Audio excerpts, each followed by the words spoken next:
I want you to have a monthly, now I'm going to say weekly, but monthly, and at the very least quarterly focus.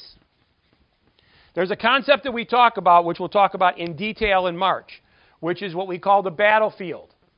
Your battlefield is what you are identified as, right? So if I said, what's Chili's battlefield, what would it be for the people that understand that? The price of a cheeseburger. That's their battlefield. That's what they're judged on. Even if they have a great cheeseburger, which they do, the most they're going to be able to get is probably $8, right? $9. Who's going to spend $40 on a cheeseburger? You'll spend $9 on a beer that they pay $1 for. You'll pay $8 for chocolate cake they probably paid 60 cents for. But that's not their battlefield. Nobody is judging them on the cost of their beer or the cost of their chocolate cake. They are only being judged by what? Their cheeseburger. That's their battlefield. We all have our battlefield, right? Whether it's how much you can charge for a roof or how much you can charge for computer repair. If you were a plumber, right, and they said, well, how much is your plumbing? And you said $300 an hour.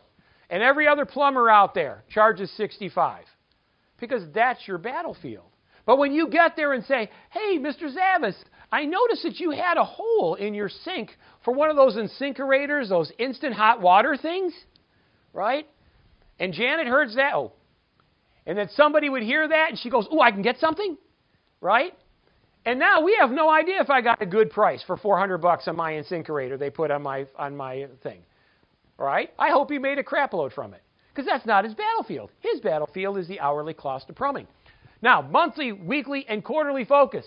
The reason you want a monthly, weekly, quarterly focus is because each one of us has a battlefield, but we have lots of other stuff we do. 90% of the time, right? The 80-20 rule.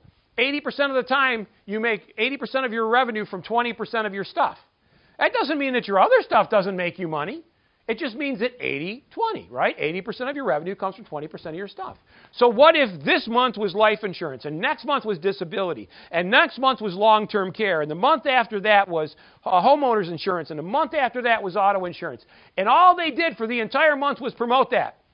All their emails, their out of office, the banner on their things, the flyers they have, the promotions they do, the e-blasts they do, the events they do, talk about the thing that's often overlooked and not talked about. You think you just might make a sale of those items? Sure. That doesn't mean we're not going to sell the thing we sell 80% of. Of course we are. But now we're going to make sure we bring in all the other stuff and make people aware of all the other stuff we do that, again, is often overlooked. Let's keep